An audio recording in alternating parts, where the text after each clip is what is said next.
जय हिंद साथियों। हिस्ट्री, अगर हम बात करते हैं ब्रिटिश शासन में, जी हाँ, ब्रिटिश शासन में भू राजस्व व्यवस्था की जब हम बात करते हैं तो ब्रिटिश काल में जो भू राजस्व जो व्यवस्था थी वो कैसी थी, तो उसी के बारे में हम विस्तार से हम पढ़ेंगे। जी हाँ, जब हम ब्रिटिश साम्राज्य की जब हम बात करते हैं, जहां जहां पर अंग्रेजों का शासन था वहां पर अंग्रेजों ने कैसी व्यवस्थाएं की थी भू राजस्व की, उसी के बारे में हम विस्तार से हम जानने की हम कोशिश करेंगे। जिन जिन क्षेत्रों पर अंग्रेजों का अधिकार था वहां पर उन्होंने मुख्यतः तीन व्यवस्थाएं लागू की थी, जिनमें एक स्थायी बंदोबस्त था, एक रैयतवाड़ी थी और एक महालवाड़ी थी। ये तीन व्यवस्था थी जो लागू की थी। जी हाँ, और जब हम इन व्यवस्थाओं की जब हम बातें करते हैं तो इन व्यवस्थाओं में क्या क्या था, इनके जो जनक थे वो कौन कौन थे, तो उनके बारे में भी हम आज की क्लास में विस्तार से जानने की कोशिश हम करेंगे। जी हाँ, जब हम बात करते हैं कि ईस्ट इंडिया कंपनी को, जी हाँ, इस ईस्ट इंडिया कंपनी को ये आवश्यकता क्यों पड़ी? ईस्ट इंडिया कंपनी, इस ईस्ट इंडिया कंपनी को भू राजस्व की व्यवस्था कब पड़ने लगी? भू राजस्व भू राजस्व व्यवस्था की जो इसे आवश्यकता है वो कब पड़ने लगी और क्यों पड़ने लगी, उसके बारे में भी हम विस्तार से हम जानने की हम कोशिश करेंगे। जी हाँ, जब हम बात करते हैं इलाहाबाद की संधि की, जो 12 अगस्त 1765 ईस्वी में की जाती है, उस इलाहाबाद की संधि के तहत अंग्रेजों को अर्थात ईस्ट इंडिया कंपनी को 3 राज्यों की इन्हें दीवानी का अधिकार मिला था। वो 3 कौन कौन से थे? हम बात करते हैं बंगाल है, बिहार है और एक है उड़ीसा। इन 3 राज्यों, जी हाँ, इन 3 राज्यों का इन्हें दीवानी का अधिकार प्राप्त होता है अंग्रेजों को अर्थात ईस्ट इंडिया कंपनी को। कौन सी संधि के तहत? इलाहाबाद की संधि के तहत। इलाहाबाद की संधि के तहत इन्हें इन 3 राज्यों की दीवानी का अधिकार मिलता है 12 अगस्त 1765 ईस्वी को। जी, ये अधिकार मिलता है। इसके बाद जब इन्हें दीवानी का जब अधिकार इन्हें मिलता है, इसके बाद अब ये जो लगान है उसे किस तरीके से एकत्रित करेंगे और कौन सी व्यवस्थाएं वहां पर अपनाएंगे, तो इनके लिए ये भी बेहद आवश्यक था। भाई किस तरीके से ये कार्य को करेंगे। जी हाँ, अब हम बात करते हैं, इन्होंने 1765 से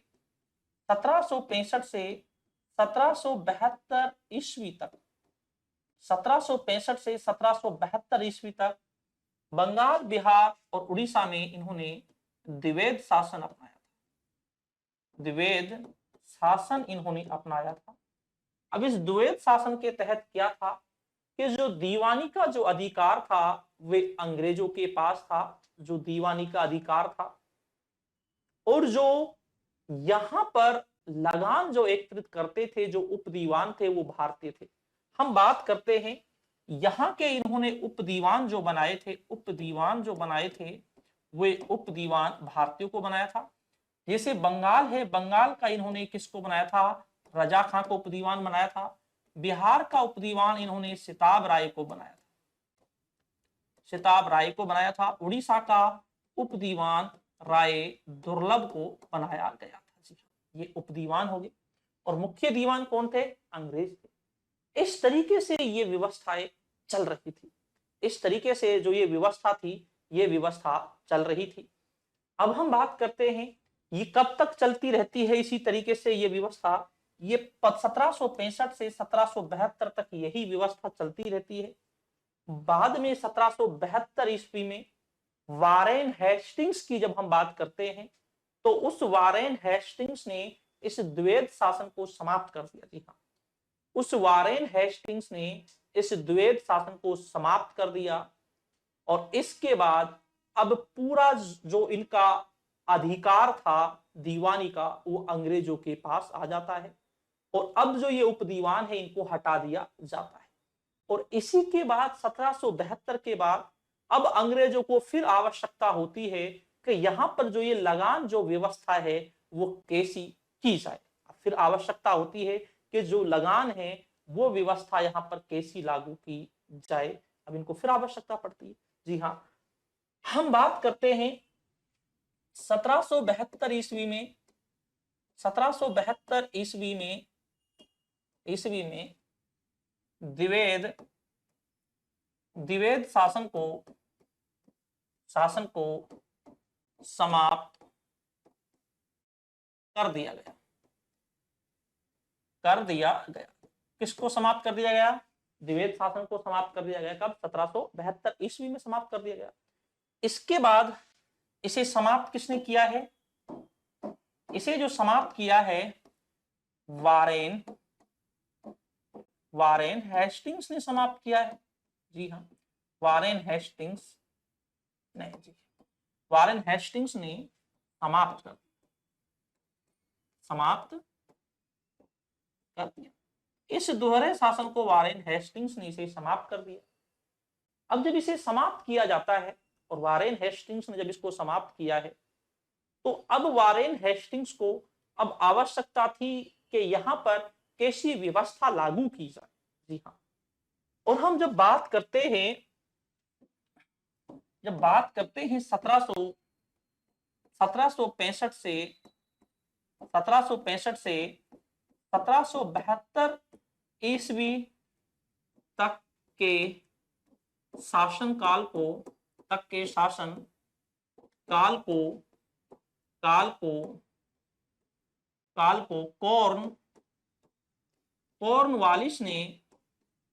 कॉर्नवालिस ने सबसे भ्रष्ट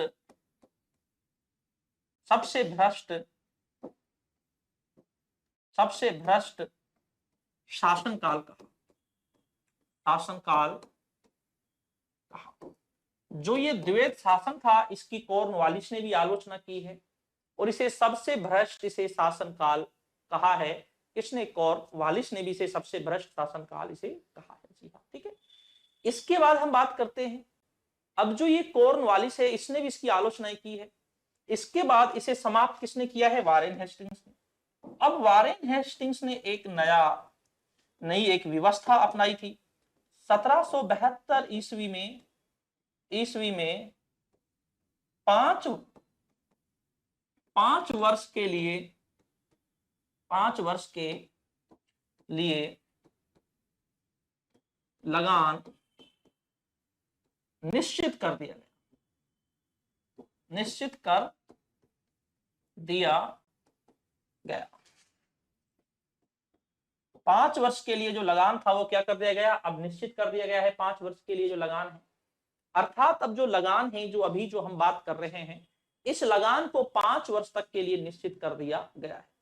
अर्थात 5 वर्ष तक लगान में से कोई परिवर्तन नहीं किया जाएगा। ठीक है, लेकिन होता क्या है, 5 वर्ष से पहले ही 1776 ईस्वी में इसे समाप्त कर दिया। अब हम बात करते हैं कि 5 वर्ष से पहले ही इसे समाप्त कर दिया गया। जो ये लगान जो निश्चित किया गया था 5 वर्ष के लिए इसे समाप्त कर दिया जाता है। जी हाँ, अब इसे समाप्त तो कर दिया जाता है। इसके बाद वारेन हेस्टिंग्स का इरादा था कि हम कुछ परिवर्तन करेंगे, लेकिन वारेन हेस्टिंग्स कोई परिवर्तन नहीं कर पाते हैं। इसके बाद फिर परिवर्तन जो होता है वो परिवर्तन होता है कॉर्नवालिस के समय। जी हाँ, हम बात करते हैं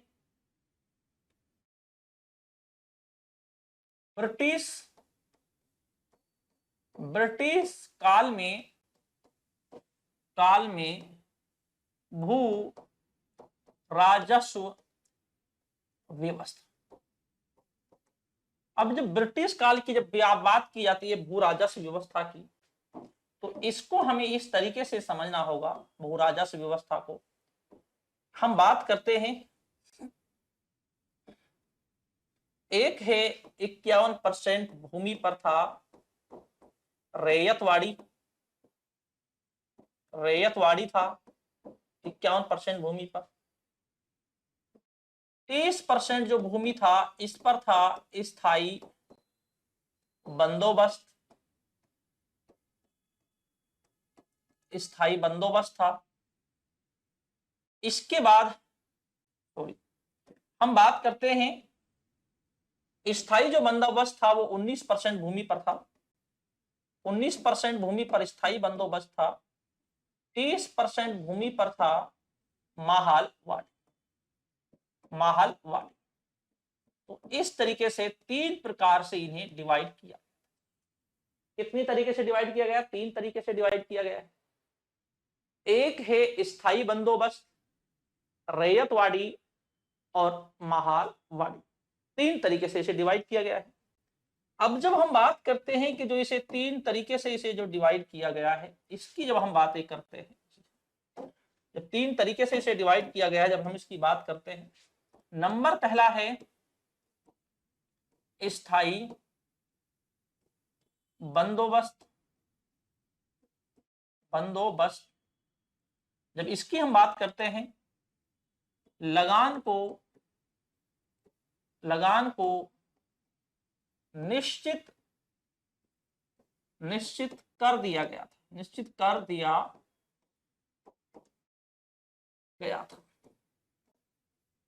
यहां पर जो ये लगान है, इस लगान को क्या कर दिया गया था? निश्चित कर दिया गया था लगान को।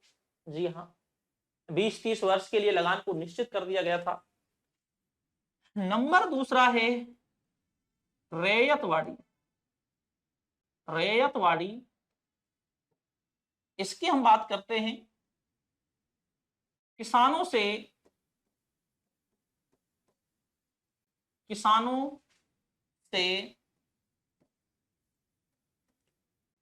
सीधा लगान लिया जाता था, लिया जाता। यहां की हम बात करते हैं कि जो किसान हैं, रैयतवाड़ी में किसानों से सीधा लगान लिया जाता था, जो ये रैयतवाड़ी व्यवस्था थी। नंबर तीसरी है माहलवाड़ी, है माहलवाड़ी। माहलवाड़ी की जब बात करते हैं, संपूर्ण गांव से लगान लिया जाता था। हम जब संपूर्ण गांव की बात करते हैं, तो यहां पर संपूर्ण गांव से क्या लिया जाता था? लगान लिया जाता था। तो इस तरीके की ये 3 व्यवस्थाएं कर रखी थी, जिसकी हम बात करते हैं, स्थायी बंदोबस्त है, रैयतवाड़ी है और एक है माहलवाड़ी। अब हम बात करते हैं कि जो ये व्यवस्था है, इनके जनक कौन है, किस तरीके से इन्हें अपनाया गया था, तो उसी के बारे में हम विस्तार से बात करेंगे। जिससे जैसे ये 100% क्षेत्र है और ब्रिटिश साम्राज्य के जो अधिकार में आता है, तो यहां पर अंग्रेजों ने 3 व्यवस्थाओं को लागू कर रखा था। जी हाँ, अब यहां पर जो ये 3 व्यवस्था है, इनके जनक कौन थे, कहां कहां पर इन्हें लागू किया गया था, उसके बारे में भी हम जानेंगे। हम बात करते हैं रैयतवाड़ी, रैयतवाड़ी।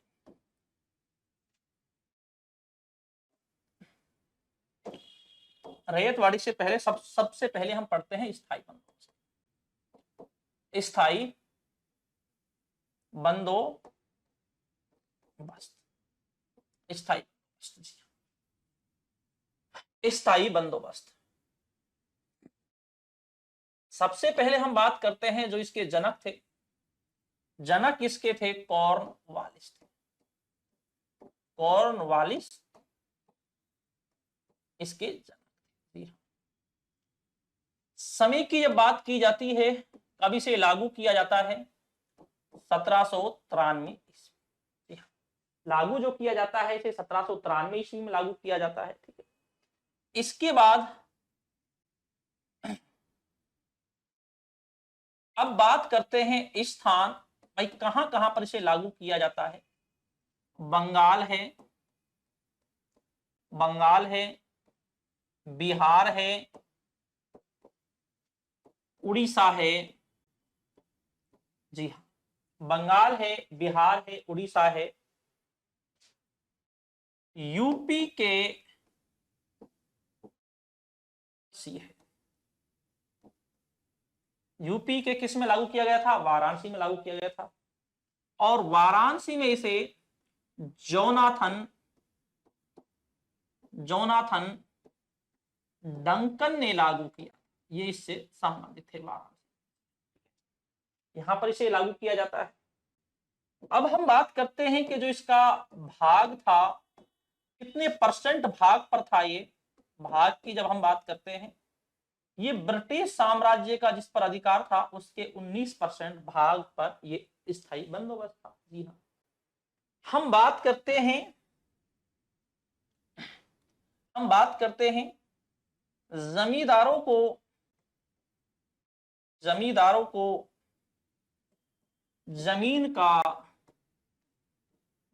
का मालिक मान लिया। जमींदारों को जमीन का क्या माना गया है? मालिक माना गया है। जो ये जमीन है, जमीन का जो मालिक जो माना गया है, जमींदारों को माना गया है। जी हाँ, जमींदारों को जमीन का मालिक मान लिया जाता है। ठीक है, इसमें भी हम बात करते हैं। जी हाँ, हम बात करते हैं आधार वर्ष। इसमें जो आधार वर्ष लिया गया था लगान के लिए, जिसके आधार पर लगान निश्चित की गई थी, वह 1790 से 91 को आधार वर्ष माना गया था। इसी के अनुसार इस लगान को क्या किया जाता है? निश्चित किया जाता है। जी, ये आधार वर्ष था। इसके बाद हम थोड़ा सलाहकारों की बातें करते हैं। जॉन सौर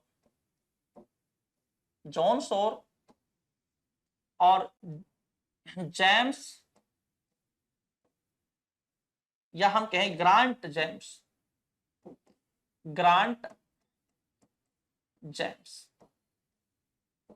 ये दोनों भी इसी से जुड़े हुए थे। ये स्थायी बंदोबस्त से संबंधित थे। ये जॉन सौर ने सलाह दी थी। इसने सलाह दी थी जमीन का मालिक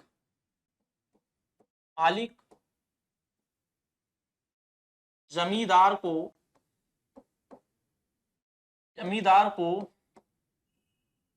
माना जाए। इन्होंने सलाह दी थी कि जमीन का मालिक किसको माना जाए? जमींदार को माना जाए। ग्रांट जेम्स की बात करते हैं। इन्होंने सलाह दी थी जमीन का मालिक सरकार को माना जाए। इन्होंने सलाह दी थी कि जो जमीन है इसका मालिक किसको माना जाना चाहिए? सरकार को माना जाना चाहिए। ये सलाह किसने दी है? जेम्स ग्रांट ने दी थी। जी हाँ, ग्रांट जेम्स या जेम्स ग्रांट ने दी थी। ठीक है, अब हम बात करते हैं कॉर्नवालिस ने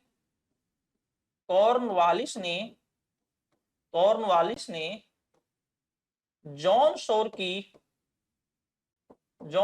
की बात को माना। इन्होंने किसकी बात को माना है? जॉन सौर की बात को माना है। इसके लिए इसकी बात को माना है। और जब हम बात करते हैं ग्रांट जेम्स की, जब हम बात करते हैं, इन्होंने जो सलाह दी थी, इन्होंने दी थी कि जमीन का जो मालिक होना चाहिए वो सरकार होनी चाहिए। लेकिन इन्होंने इसकी बात को नहीं माना और कॉर्नवालिस ने जॉन सौर की बात को माना था। ठीक है, और आगे भी थोड़ा समझना। हम जब बात करते हैं कॉर्नवालिस की जब हम बात करते हैं, ये जो कॉर्नवालिस है 1781 ईस्वी में ये अमेरिका में पराजित होता है। अमेरिका में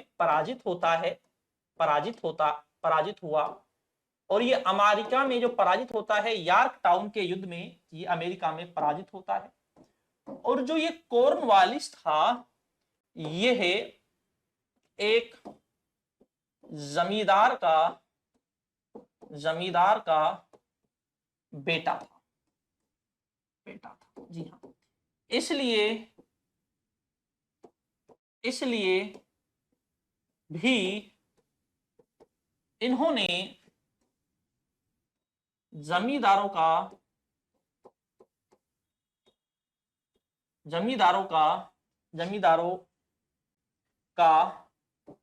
समर्थन किया, क्योंकि जो ये खुद थे, ये स्वयं जो थे एक जमींदार के बेटे थे, और इसीलिए भारत में इन्होंने जमींदारों का समर्थन इन्होंने किया था भारत के अंदर। जी हाँ। इसके बाद हम बात करते हैं जमीन का जो मालिक है, जमीन का मालिक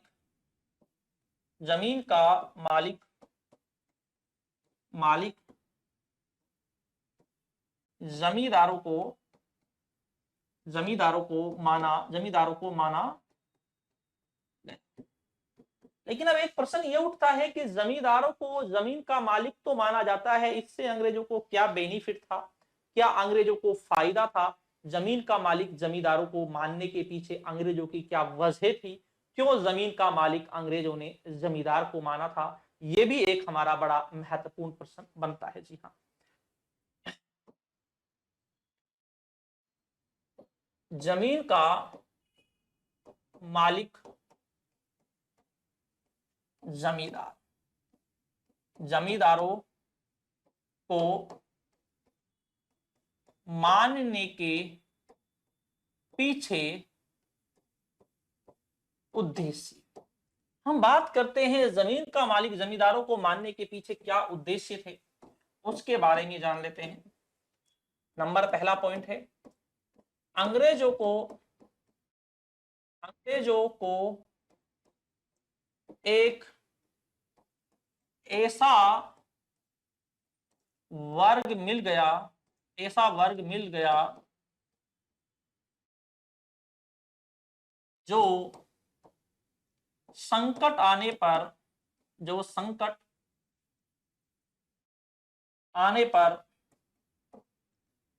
पर उनकी सहायता कर सकता था। इसके बाद अगला है, अंग्रेजों को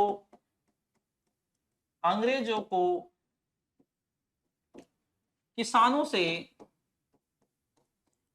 से लगान एकत्रित करने से मुक्ति मिल गई। एकत्रित करने से क्या मिल गई? मुक्ति मिल गई। जी हाँ। अब जो ये अंग्रेज हैं, इन्हें लगान, प्रत्येक किसान से पहले ये लगान एकत्रित करते थे, अब इन्हें उससे मुक्ति मिल जाती है। अब इन्हें प्रत्येक किसान से लगान एकत्रित करने की इन्हें कोई आवश्यकता नहीं थी, केवल अब ये लगान किससे एकत्रित करेंगे? जमींदारों से करेंगे। जी हाँ, ठीक है। तो ये इनका उद्देश्य था।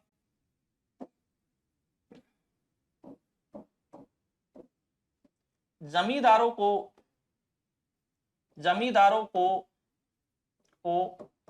लगान का 1/11 भाग दिया जाता था। इनको लगान का कितना भाग दिया जाता था? इनको लगान का जो भाग दिया जाता था 1/11 दिया जाता था। राजकोष में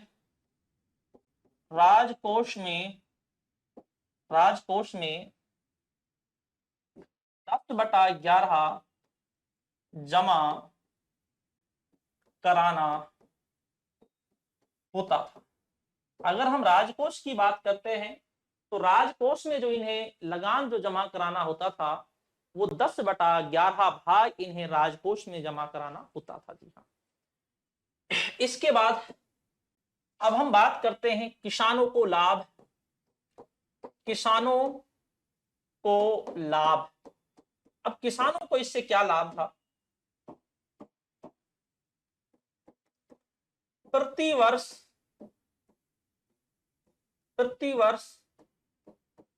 लगान निश्चित किया जाता था, उससे किसानों को मुक्ति मिल गई। जो ये प्रतिवर्ष जो ये लगान निश्चित किया जाता था, जी हाँ, और अक्सर ये लगान प्रतिवर्ष बढ़ाया जाता था, अब उससे किसानों को क्या हो जाता है? मुक्ति मिल जाती है किसानों को। जी हाँ, अब बस ये लगान जो है ये निश्चित कर दिया गया है और अब किसानों को इतना ही लगान देना है, अब उससे इनको मुक्ति मिल जाती है। ठीक है, इसके बाद नंबर दूसरा हम बात करते हैं। नंबर दूसरा,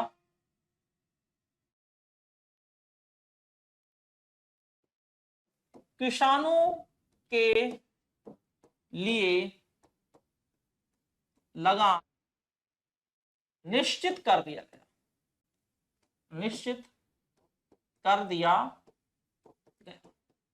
अब यहां पर जो किसान है इनके लिए जो लगान है वो क्या कर दिया जाता है? निश्चित कर दिया जाता है।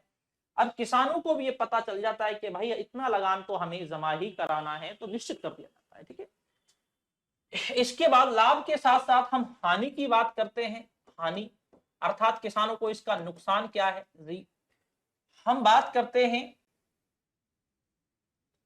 सरकार का किसानों से सीधा संबंध नहीं था। बिचौलिया का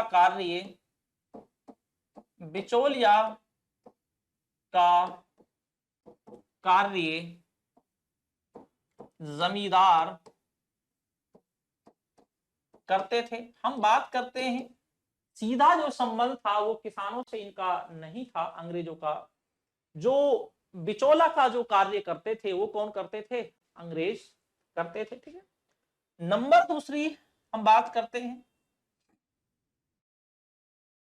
लगान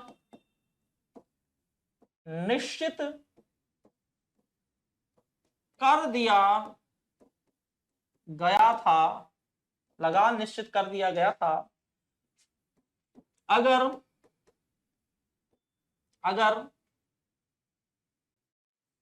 अगर फसल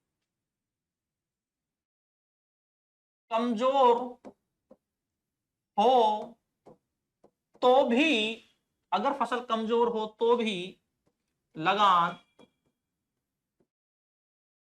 चुकाना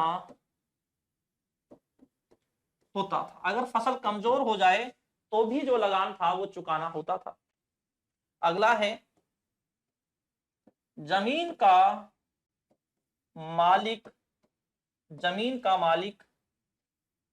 जमींदारों को माना गया। जमीन का मालिक किसको माना जाता है? जमींदारों को माना जाता है। किसानों को जमीन का मालिक नहीं माना जाता है। ये भी एक बहुत ज्यादा नकारात्मक था, क्योंकि मालिक किसको माना जाता है? इनको माना जाता है। ठीक है, इसके बाद हम बात करते हैं, तो ये इनके हानि भी थी। जी हाँ, हानि भी था। ठीक है, इसके बाद हम बात करते हैं जी समय पर लगान ना चुका पाने पर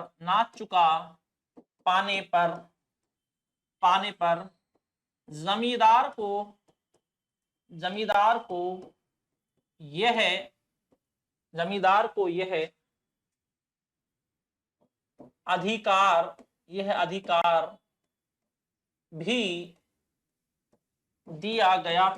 अधिकार भी दिया गया था। वह किसान की भूमि को भूमि को बेच सकते हैं। यहां पर यह काम भी दिया गया, अगर कोई किसान समय पर लगान नहीं चुका पा रहा है तो ये अधिकार भी जमींदारों को दे दिया गया था, वो किसानों की जो भूमि है उसे बेच सकते हैं। इसके बाद हम बात करते हैं, अगला हमारा पॉइंट है सूर्य सूर्यास्त कानून। सूर्यास्त कानून 1794। हाँ, ये सूर्य है। इस सूर्यास्त कानून का मतलब ये है, सूर्य ढलने से पहले आपको जो लगान है वो राजकोष में क्या करना होगा, जमा कराना होगा। जी हाँ, हम बात करते हैं निश्चित निश्चित तिथि को सूर्य ढलने से पहले लगान को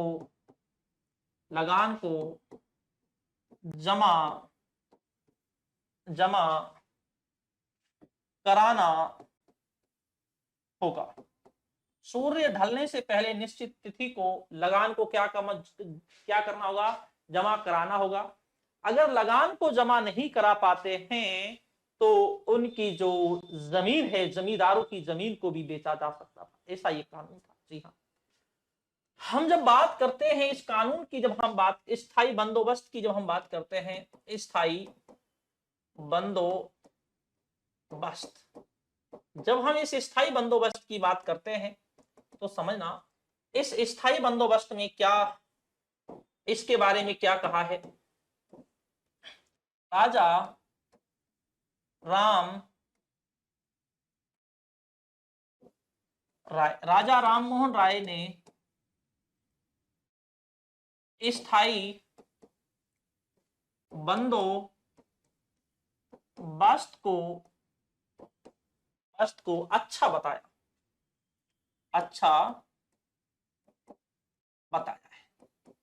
इन्होंने क्या कहा है, कहा है कि बहुत अच्छा था, स्थायी जो बंदोबस्त था बहुत अच्छा था।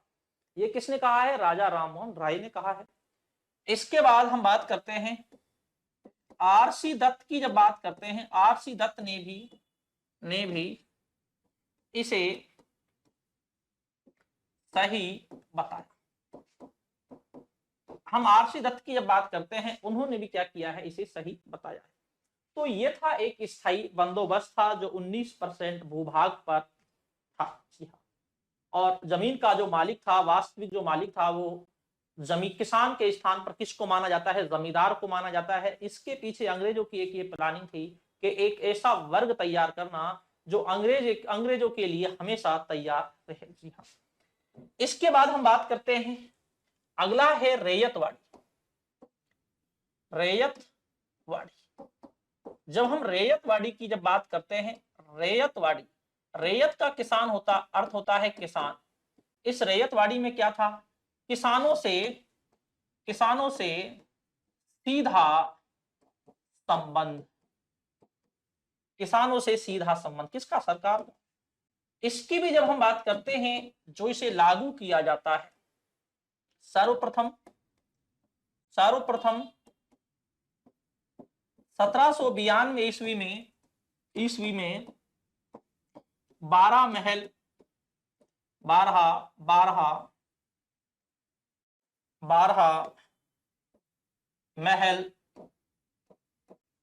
तमिलनाडु में, 12 महल तमिलनाडु में कैप्टन रीड ने किसने लगाया था, कैप्टन रीड ने लगाया था। सबसे पहले कहां लगाया था, 12 महल तमिलनाडु अर्थात मद्रास में इसे सबसे पहले लगाया गया था। जी हाँ, इसके बाद हम बात करते हैं 1820 ईस्वी में मद्रास में थॉमस मुनरो ने लगा। इसके बाद हम बात करते हैं, इसे फिर 1820 ईस्वी में मद्रास में थॉमस मुनरो ने इसे लगाया था। कहां पर? मद्रास में थॉमस मुनरो ने फिर इसे एक विस्तृत स्तर पर इसे लगा दिया था, थॉमस मुनरो ने मद्रास में जी। ठीक है, अब हम बात करते हैं कि ये कहां कहां पर ये लगाया था, स्थान, इसके स्थान की हम बात करते हैं भाई, कहां कहां ये लगाया गया था जी।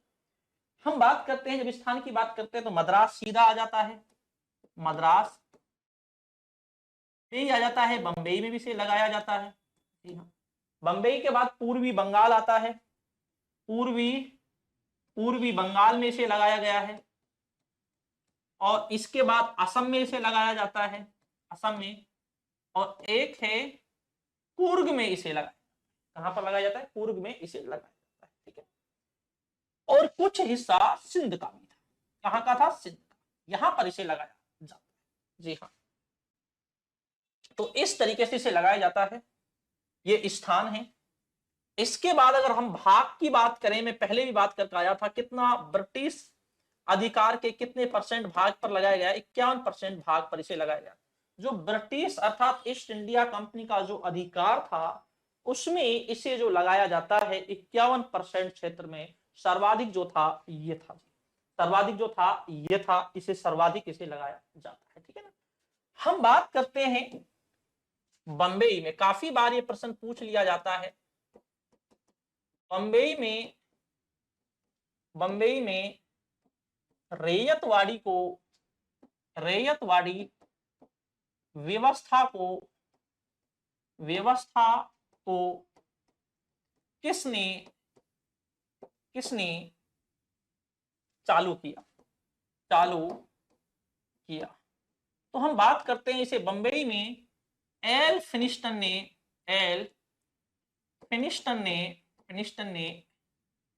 ने शुरू किया।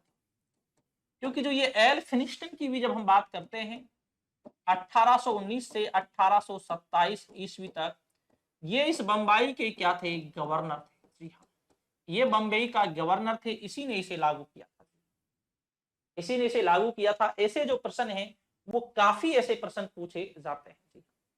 और जब रैयतवाड़ी की जब हम बात करते हैं, इसमें रैयतवाड़ी में 20 से 30 वर्ष तक के लिए लगान को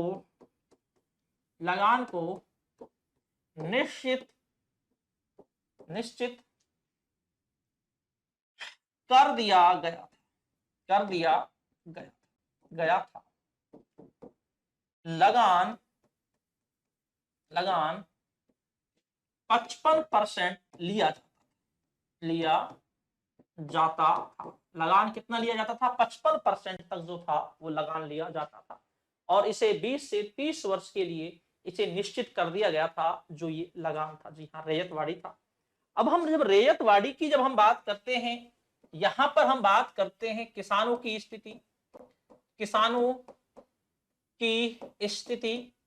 जब किसानों की स्थिति की बात की जाती है तो कैसी थी? हम बात करते हैं, जमीन का मालिक किसानों को मान लिया गया। जमीन का जो मालिक है किसानों को मान लिया गया।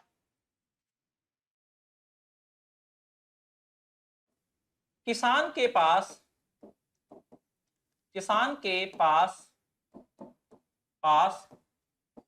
यह अधिकार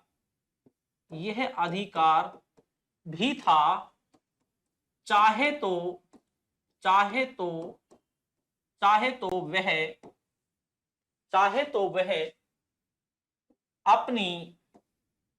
अपनी भूमि को बेच सकते थे। अब हम बात करते हैं, अगर किसान चाहे तो अपनी भूमि को बेच भी सकता है, ये किसानों के पास ये अधिकार था, ये रैयतवाड़ी व्यवस्था में दे रखा था। अगला था, इस व्यवस्था में कोई बिचौलिया नहीं था, बिचौलिया नहीं था, नहीं था।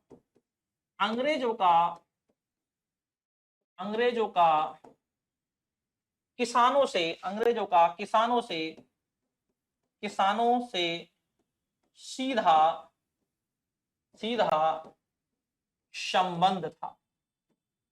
अंग्रेजों का किसानों से क्या था? सीधा संबंध था, कोई भी कैसा भी बिचौला नहीं था जी। सीधा संबंध था अंग्रेजों का किसानों से, और सीधा अंग्रेज किसानों से लगान लेते थे, और किसानों को ही जमीन का मालिक मान लिया गया था जी। ठीक है, लेकिन यहां पर कभी कभी ये होता था, लगान को, लगान बड़ी उच्च दर से लगान लिया जाता था, ये भी इसका एक समस्या थी। इसका एक फायदा था तो इसका एक नुकसान भी ये था कि जो लगान की जो दर थी वो बहुत ज्यादा थी, इससे भी किसान कहीं ना कहीं, किसान जो थे वो परेशान थे जी हाँ। इसके बाद आता है महाल, इसके बाद आता है महाल, महालवाड़ी। इसके बाद आता है महालवाड़ी व्यवस्था, महालवाड़ी जो व्यवस्था है, इसके बाद आता है महालवाड़ी व्यवस्था। अब जब हम महालवाड़ी व्यवस्था की बात करेंगे, महाल, महाल एक संपूर्ण गांव के लिए प्रयोग किया गया, संपूर्ण गांव। महाल जो है एक क्या क्या किसके लिए प्रयोग किया गया? संपूर्ण ग्राम के लिए किया गया है।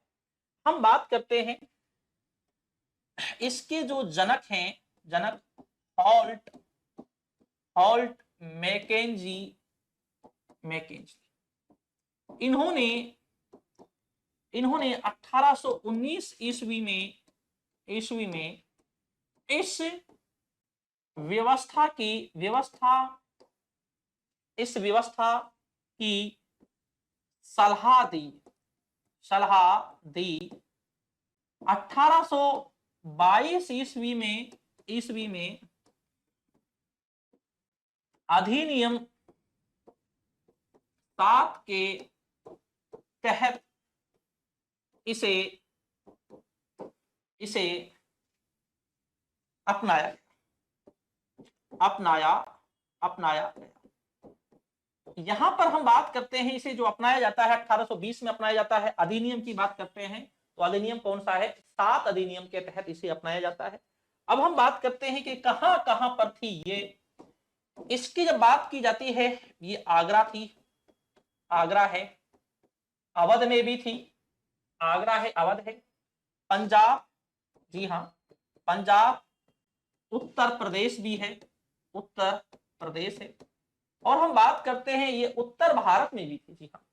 हम बात करते हैं उत्तरी प्रांतों में, उत्तरी प्रांतों में, प्रांतों में इसे जो लागू जो किया जाता है उत्तरी प्रांतों में, R in, R Martin Bird ने इसे लागू किया। इसे जो लागू किया है, आर मार्टिन बर्ड ने इसे क्या किया है? इसे लागू किया है। ठीक है, आर मार्टिन बर्ड ने इसे लागू किया है। हम बात करते हैं अंग्रेजों को, अंग्रेजों को संपूर्ण, संपूर्ण गांव को, गांव को मिलकर, मिलकर लगान चुकाना, संपूर्ण गांव को मिलकर लगान चुकाना होता था। इस व्यवस्था की जब बात करते हैं तो संपूर्ण गांव को मिलकर ये जो लगान था ये चुकाना होता था, संपूर्ण गांव को। और अगर कोई एक किसान खेती नहीं करता था तो उसकी जमीन को किसी और के लिए भी दे दिया जाता था, क्योंकि लगान तो संपूर्ण गांव को मिलकर चुकाना है। अगर खेती नहीं कर रहा, करो तो भी ठीक, नहीं करो तो भी ठीक, लगान निश्चित आपको चुकाना होगा। हम बात करते हैं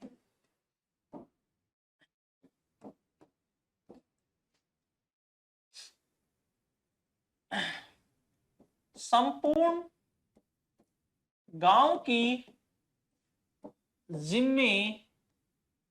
जिम्मेवारी, जिम्मेवारी होती थी, होती थी लगान, चुकाने की, जी हाँ, लगान चुकाने की जो जिम्मेवारी होती थी वो संपूर्ण गांव की होती थी, किसी एक की नहीं होती थी। जी हाँ, अगर कोई व्यक्ति लगान नहीं चुका पा रहा है या खेती नहीं कर रहा है तो खेती नहीं कर रहा है तो उसकी जमीन को किसी दूसरे किसान को दिया जा सकता था, क्योंकि जो लगान थी वो संपूर्ण गांव को ही मिलकर चुकानी पड़ती थी। और इसमें जो लगान थी ना, वो लगान भी थोड़ी ज्यादा थी, 66% के लगभग लगान थी, 66% के लगभग लगान। तो ये थे हमारे जो बंदोबस्त व्यवस्थाएं थी, स्थायी बंदोबस्त, रैयतवाड़ी, महालवाड़ी, किसने चालू की थी, कौन कौन उससे संबंधित थे, तो उसी से संबंधित हमारी ये व्यवस्थाएं थी जो आपकी परीक्षा की दृष्टि से भी बड़े महत्वपूर्ण थी। तो ठीक है दोस्तों, शुक्रिया, धन्यवाद और जय हिंद।